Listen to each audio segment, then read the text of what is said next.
Bom, vamos retomar lá rapidamente a torção, né? Então, a ideia é nós temos uma curva, chegar nas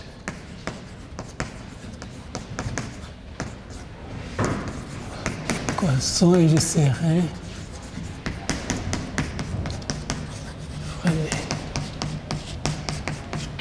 Então, a curva C de um intervalo em R3, a gente vai supor que ela tem terceira derivada.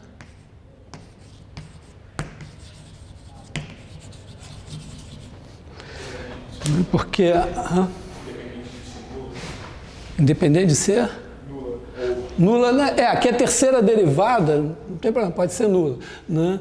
Mas agora a gente precisa, vamos dizer, as hipóteses que nós vamos fazer, em princípio, é que a primeira derivada não se anula, para poder minimamente parametrizar por comprimento de arco, poder saber que faz. Porque se a gente tiver a primeira derivada nula, não tem nem, vamos dizer, a aceleração normal, já não faz sentido a aceleração normal, a aceleração tangencial, né? Mas vamos, na verdade, vamos fazer um pouco mais do que isso, né? Vamos supor que C ponto e C2 pontos são linearmente independentes, porque aí tem velocidade, tem aceleração, a aceleração não está alinhada com a velocidade, então você tem o plano da curva e aí você tem o plano normal da curva. Porque aí a ideia é chegar na torção, quer dizer, a gente precisa da terceira derivada para procurar a torção, quer dizer, ver como é que esse plano da curva varia, né? Então, vamos também supor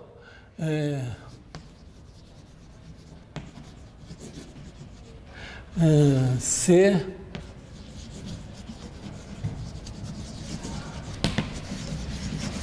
reparametrizada por comprimento de arco.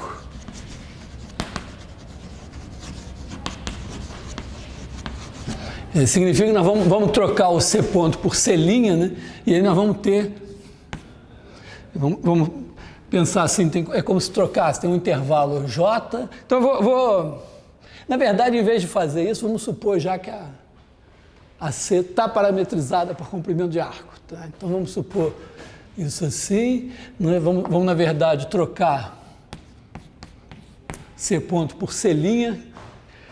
Isso aqui é só um artifício de notação, mas quando a gente faz C ponto é que a gente está pensando que a curva está parametrizada por T, que é o tempo.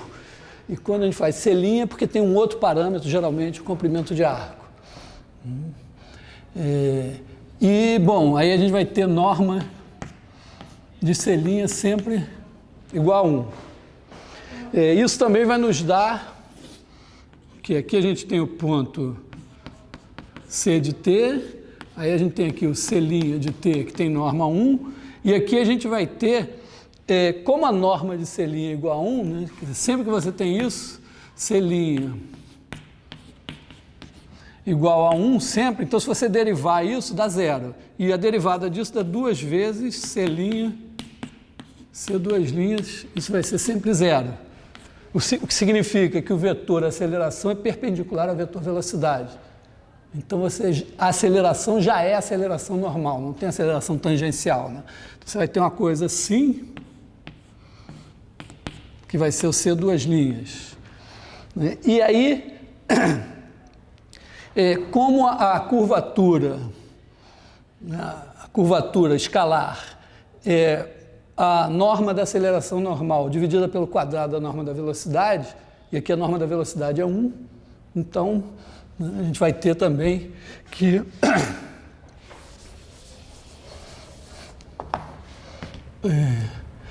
kappa, que é a curvatura, igual a norma de C2'.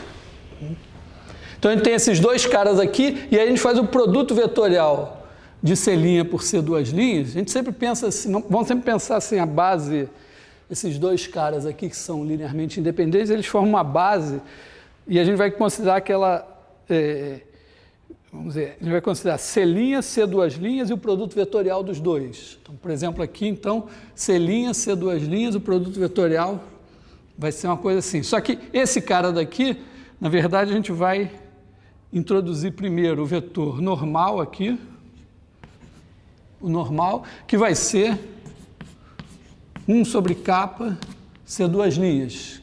Esse cara é unitário, porque está dividido. E aí esse daqui vai ser o binormal B, que é igual a... vamos chamar esse cara daqui de U. O C' a gente vai chamar de U. Tem uma notação padrão, já falei, é padrão notar o unitário da velocidade por T de tangente. Mas como eu uso muito a variável T, eu troquei o nome dele para U. Então o binormal é U vetorial N. E nós chegamos na aula passada à conclusão de que dá para ter um sistema de equações diferenciais envolvendo esses três vetores, U, N e B, envolvendo a torção e a curvatura.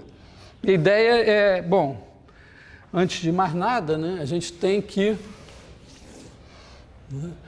U', quem é U'? U', na verdade, é o C2'. E o C2' é capa vezes N. Então, U' é igual a capa vezes N. A nossa investigação sobre a torção consiste em pegar isso aqui e olhar para B'. Então, a gente olha aqui, não sei se vai caber nesse espacinho, talvez eu tenha que apagar um pedaço de cada, mas se a gente for olhar para B, quem é B? Ele é o produto vetorial de C'.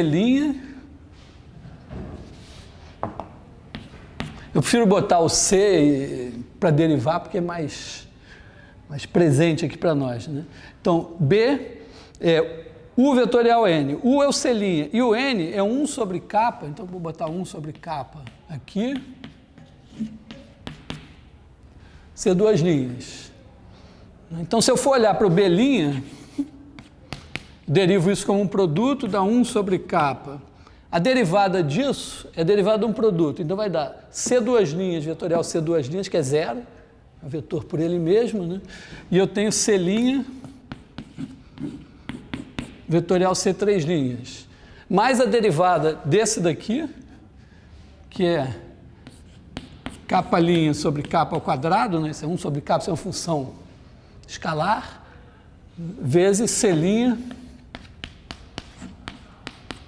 vetorial C2'. Bom,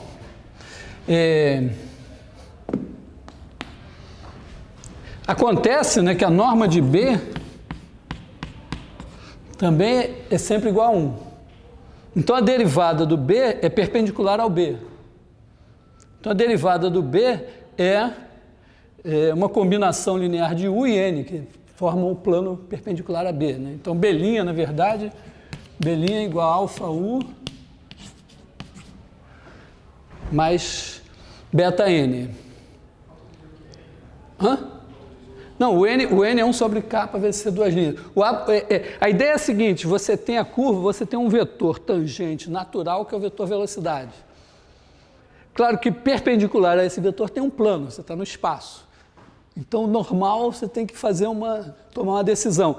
Como a gente viu que se não tiver, se a terceira derivada não sair do plano formado pela velocidade de aceleração, a curva permanece no plano dado pela velocidade de aceleração, quer dizer, ela fica plana, então a gente pode pensar assim, bom, a velocidade dá o vetor tangente, a aceleração normal dá o vetor normal.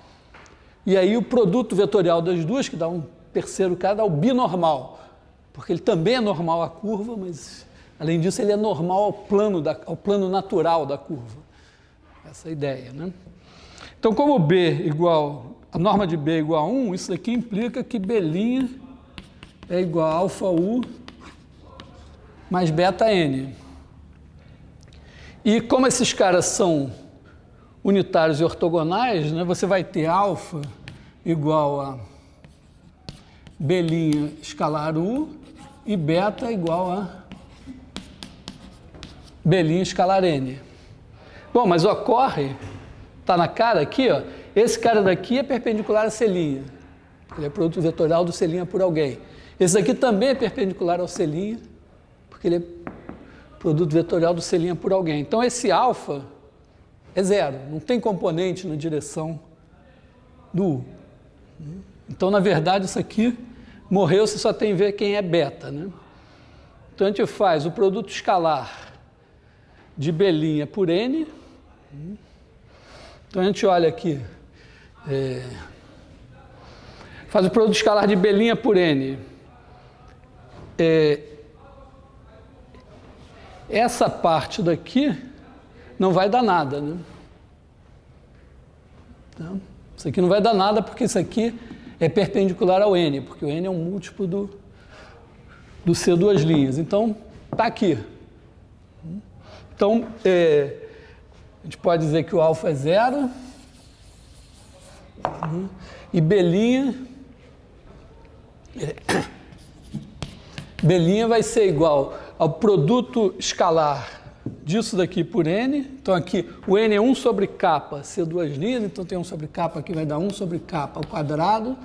E aí a gente vai ter C' vetorial C três linhas escalar C duas linhas. Fica mais bonitinho, né, a gente trocar a ordem desse negócio daqui, mas assim, você pensar, o C' e o C duas linhas estão dando uma, vamos dizer, os dois primeiros caras da base, então você troca isso aqui e escreve assim, né? Isso aqui é o determinante desses três vetores, então troca a ordem desse com esse e escreve menos 1 sobre kappa ao quadrado, C' vetorial C duas linhas, escalar C três linhas, o que também remete à componente da terceira derivada, quer dizer, o que vai fazer a variação do B' é a variação do plano da curva, porque o B' é o vetor normal, o plano da curva. Se ele ficar, ele é unitário e normal o plano da curva. Se ele ficar parado, a curva está sempre no mesmo plano. Se ele mudar, o que a gente está vendo é que essa mudança tem um fator aqui, 1 sobre a curvatura ao quadrado, que é interessante depois pensar sobre ele, mas você tem que olhar para a projeção, para a componente do C três linhas, justamente na direção normal AB. Só que isso aqui tem ainda multiplicado por N. Esse número daqui, sem o sinal menos, a gente chama de torção. Então a gente pode escrever que B' é igual a menos tal N. Então a gente escreve aqui kappa é igual a norma de C duas linhas e tal é igual a 1 sobre kappa ao quadrado, C' vetorial C duas linhas escalar C três linhas.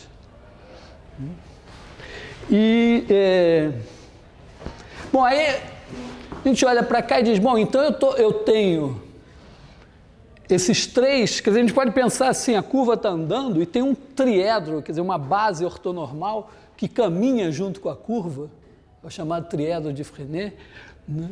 Caminha junto com a curva e vai mudando. Né?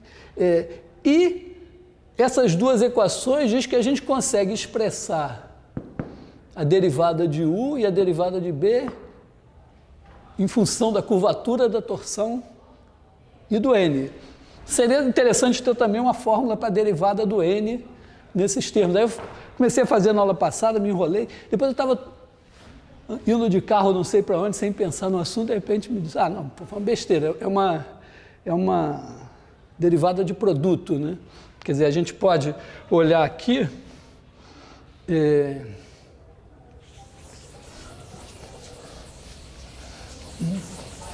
dizer, a gente quer a derivada de n, né?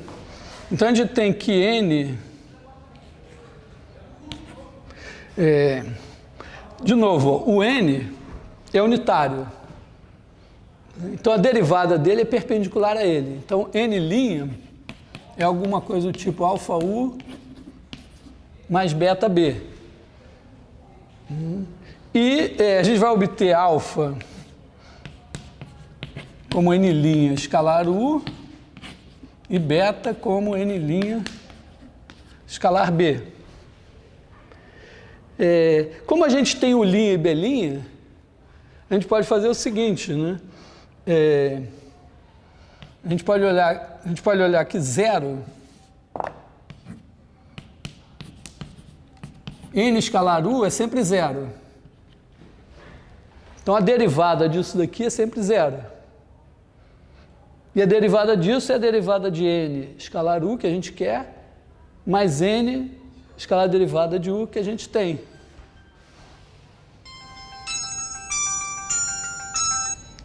Estou dando aula.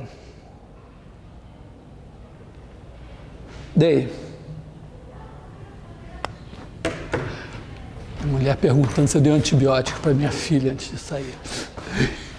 Bom, então a gente tem isso aqui, então é só derivar, né? A gente tem 0 é igual a n', que é o nosso alfa, mais n'. Então, nosso alfa é menos n'. Bom, mas n', o produto escalar de n por u' é kappa. Então, n' vai ser igual a menos kappa u mais o quê? Vamos olhar para o beta.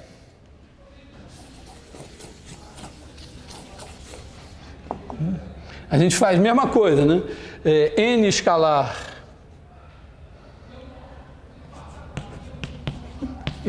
B é sempre 0, deriva isso daqui, então a gente vai ter N' mais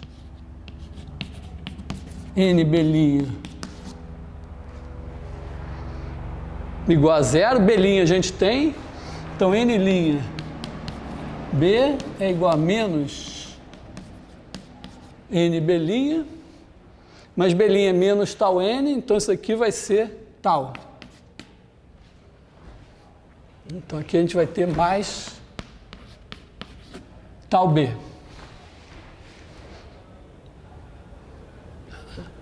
Então a moral da história é que esse triedro, vamos dizer, uma espécie a gente já se habituou, trabalhando com álgebra linear, eventualmente, que a gente tem a base canônica, né? A gente está lá, tem um sistema de coordenadas fixo, a base canônica, mas em determinadas circunstâncias você pode querer escolher uma outra base. Aqui é um caso bem legal, né? Porque você tem uma base ortonormal que vai caminhando com a curva. Ela, de certa forma, é a base ortonormal para a curva em cada instante. Porque ela tem o primeiro vetor é o unitário tangente, o segundo vetor é o unitário normal e o terceiro vetor é o binormal. E esse triedro que caminha junto, né, quer dizer que é o triedro de Frenet, ele satisfaz um sistema de equações diferenciais que é, vamos dizer, autossuficiente. Ele depende, você tem aqui o U, o B e o N, e, bom, tem duas coisas geometricamente relevantes, que são a curvatura e a torção. A curvatura mede o quanto a curva deixa de ser reta, e a torção mede o quanto a curva deixa de ser plana. Então, esses 5 caras estão envolvidos aqui assim. Então, isso daqui são chamadas equações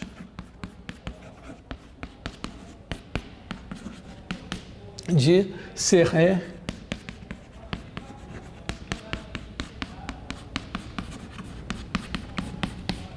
Frenet.